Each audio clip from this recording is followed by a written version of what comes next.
Debido a la noticia que recibió en esa llamada, Panamsorn tuvo que ir al hospital alrededor del mediodía para ocuparse de todo, incluyendo la resolución de la indemnización con la otra parte implicada. Afortunadamente, la otra persona se mantuvo tranquila y no quiso presentar cargos, pero Panamsorn tuvo que pagar los daños correspondientes. La conversación en la habitación casi se detuvo en el momento en que entró la mujer delgada. La persona que yacía en la cama parecía disgustada. No solo eso, sino que incluso apartó la mirada de su hija, quien lo saludó con un respetuoso guay. ¿Estás aquí, hijo mío? ¿Qué te dijeron? Ya hablé con ellos, mamá. No es nada grave. Te dije que no la llamaras. Podemos encargarnos de esto nosotros mismos. ¿Manejar qué? Ni siquiera tenemos dinero. No podemos pagar las facturas médicas. Casi no conseguimos una cama de hospital. ¿Qué habríamos hecho sin nuestra hija? Si Panamsor no hubiera aparecido, las cosas habrían sido mucho peores. Pero aún así, el señor Naisi no mostró ningún remordimiento. Aunque Pa no estuviera aquí, Pon vendría y se encargaría del asunto de todos modos. ¿Ya llegó? Tu hijo no ha vuelto a casa desde ayer. ¿No puedes hablarle bien a tu hija por una vez?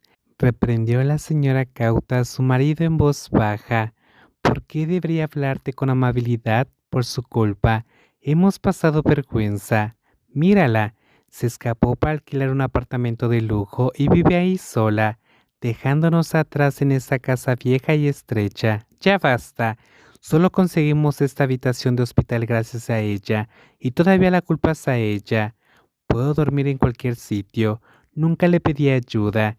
Ni siquiera sé por qué tuviste que llamarla y avergonzarnos. La señora Cauta solo pudo negar con la cabeza con impotencia. No sabía qué más decir, así que guardó silencio. Miró a su hija como si se disculpara en nombre de su marido. Panamson le devolvió una leve sonrisa, como si quisiera decir que estaba bien.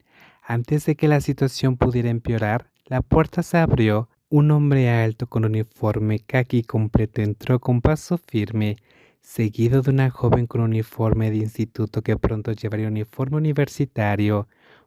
Prince se detuvo en un instante al ver a Panamson ahí.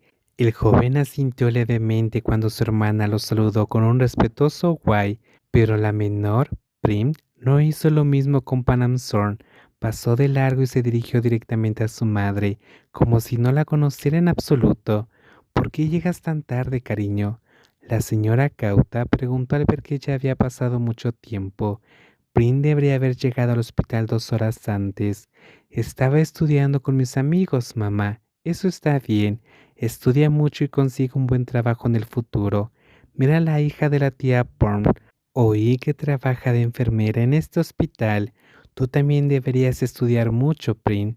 Cuando seas mayor, podrás tener un buen trabajo como Pom y enorgullecer a tus padres, no como alguien que solo trae vergüenza. Aquel a quien se refería era Panamsorn. Ella lo sabía bien, pero no respondió. Solo pudo permanecer ahí impasible, escuchando las duras palabras de su padre. Panamsorn se había vuelto completamente innecesaria ahí. Permaneció así unos 10 minutos. Cuando tuvo la oportunidad, habló para interrumpir la conversación. Entonces me voy a casa ahora, mamá. Quedarse más tiempo solo empeoraría la migraña de la paciente. Probablemente su padre se sentía avergonzado de que hubiera venido de visita. Si se marchaba pronto sería mejor. La paciente incluso podría recuperarse más rápido si no tuviera que verle la cara. Aunque la señora Cauta deseaba que su hija se quedara un poco más, no había nada que pudiera hacer. Tuvo que dejar marchar a Paramsorn tras recibir su respetuoso saludo, en cuanto el señor Naisin solo mantuvo una expresión sombría en el rostro. No sé por qué tuviste que llamarla y avergonzarnos. Algo tan insignificante como Pom podría haberlo resuelto solo. Incluso después de que Panamsorn se marchara, el señor Naisin siguió hablando con sarcasmo, pero nadie respondió. Todos guardaron silencio, fingiendo no oír. Nadie apoyó al señor Naisin, pero tampoco nadie defendió a Panamsorn. Esa noche, la estrella del club nocturno llegó al trabajo con semblante triste tras haber pasado por algo que la había lastimado ese mismo día. Debido a situaciones como esta, hace 3 años Paransom decidió mudarse y vivir solo en un condominio. Tuvo que seguir escuchando las duras palabras de su padre. A menudo decía que le avergonzaba tener una hija como ella. Al final, Pan Armstrong intentó resolver el problema. Solucionó el problema trabajando muy duro y ahorrando dinero hasta que tuvo lo suficiente para mudarse de esa casa. Pero incluso entonces, el señor Nysin seguía culpándola. Decía que se había escapado para vivir cómodamente sola y los había abandonado en su vieja y destartalada casa. Sin embargo, cada vez que ella se ofrecía ayudar, él decía que no quería usar su dinero sucio. Paramsor no sabía qué más hacer.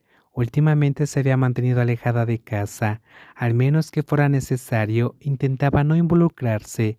Solo se mantenía en contacto con su madre y le enviaba una cantidad considerable de dinero para los gastos del hogar. Aún así, nunca era suficiente. No sabía en qué lo gastaba su madre, pero Paramsor nunca la presionaba para que diera explicaciones porque estaba cansada de repetir los mismos problemas de siempre. Cada vez que ella sugería ahorrar dinero, su padre la regañaba por ser tacaña y despiadada, a pesar de que él mismo siempre decía que no quería que una mujer ganara dinero haciendo ese tipo de trabajo. Para ser sincera, la propia Panzona aún no comprendía lo que su padre realmente quería de ella. Esta noche Kun Tenchin vendrá a encontrarse con Kun Song-sak. La información que escuchó inquietó tanto a Pakini que condujo hasta el club que había frecuentado varias veces. Tamborileaba suavemente con los dedos en el volante mientras miraba hacia la entrada. No podía ver nada más que las grandes puertas de entrada, que seguían cerradas. Solo había un guardia de pie frente a ellas. Aún no era la hora de apertura. Probablemente faltaban más de 2 horas. Paquini no estaba segura de que a qué horas llegaría a trabajar la persona que buscaba. Normalmente venía a recoger a Panamson alrededor de las 9 de la noche. En ese momento era poco más de las 7. En 10 minutos más, el reloj digital marcaría las 8. El Ferrari permaneció aparcado ahí con el motor encendido durante 2 horas. Eso fue lo que dijo el guardia de seguridad.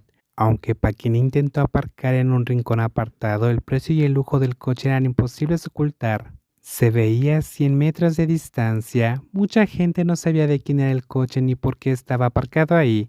Ni siquiera la mujer a la que esperaba el dueño del coche de lujo tenía idea. Sus hermosas y delgadas cejas se fruncieron ligeramente al reconocer de quién era el lujoso automóvil estacionado ahí. Panamson apartó la mirada e intentó ignorarlo. Levantó la barbilla y caminó en línea recta, pero en cuanto el dueño del coche la vio, bajó la ventanilla. Una mirada desde dentro le indicó que subía al asiento del conductor. No tengo cita con el señor Techin esta noche. ¿Cómo puedo creerte?